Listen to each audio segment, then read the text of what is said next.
Buenos días, estimados amigos, una vez más con ustedes. Les quiero hacer una invitación de regresar al pasado. Ubiquémonos en agosto de 1971.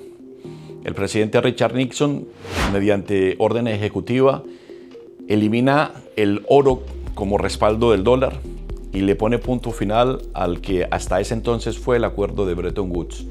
Acuerdo mediante el cual el oro respaldaba al dólar y los países que hacían parte de la esfera de los aliados, los países occidentales, se comprometían a no tener que hacer reservas en oro en sus bancos centrales, sino reservar en dólares.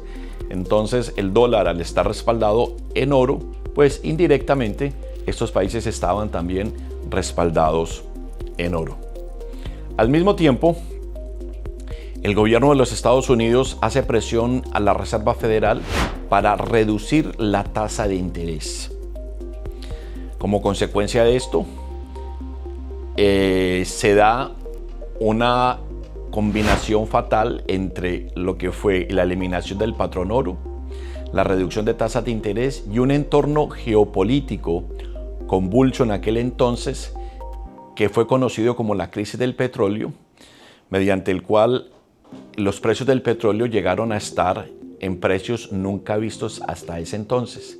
La combinación de estos tres factores, la eliminación del patrón oro, la reducción marcada de las tasas de interés y el dispararse de los precios del petróleo, generó una tormenta perfecta que desató la mayor crisis inflacionaria que los Estados Unidos habían vivido hasta la época. En aquellos años, la inflación llegó a estar en 2 dígitos durante varios años, superando el 10, 11, 13%. Es en aquella época donde el dólar pierde más del 50% de su valor, como consecuencia de la eliminación del acuerdo de Bretton Woods y la eliminación del patrón oro con respaldo al dólar.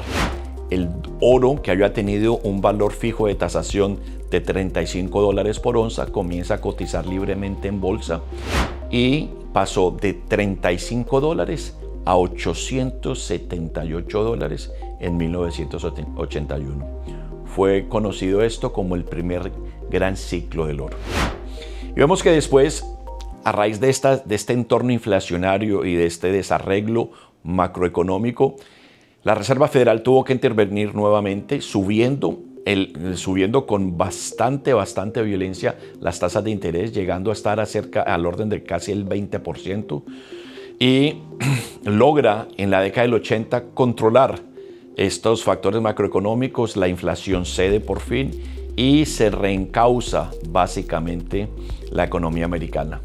Vamos así hasta el 2008, cuando se presenta la gran crisis financiera, derivado del problema de las hipotecas subprime y la crisis del mercado de propiedad raíz.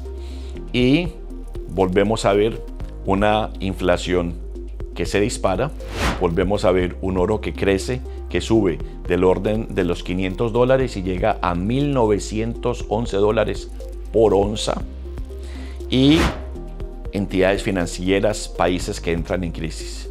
Es conocido esto como la gran crisis financiera.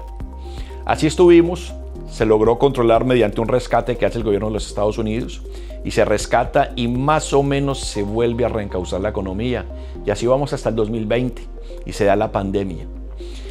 Es un evento que pasa una vez cada 100 años. Al inicio del siglo XX tuvimos la pandemia de la crisis de la gripe española, que fue una crisis a nivel global, igual que el COVID. Durante el COVID los gobiernos estimulan la economía, todo para, y los gobiernos en general imprimen moneda en cantidades alarmantes. Se da una inflación que se dispara en orden del 9, 10%, 8%. El oro se vuelve a disparar y bate la barrera psicológica a los $2,000. Y de ese tiempo para acá venimos batallando con una inflación que a veces cede un poco, pero no termina de encauzarse plenamente.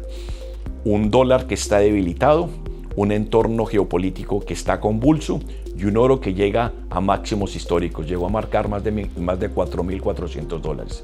Entonces, pareciera ser que los fantasmas del pasado regresan, los fantasmas de la década del 70, cuando vivimos la mayor crisis inflacionaria de la historia de los Estados Unidos, cuando vimos el disparar del oro batiendo récords históricos de la época y cuando vimos un entorno geopolítico muy convulso.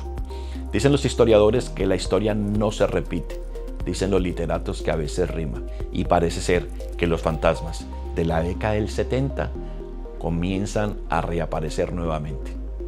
Amigos, era esto lo que les quería comentar, no sin antes les pedirles que por favor le den un like, compartan con sus amigos y hasta una próxima ocasión.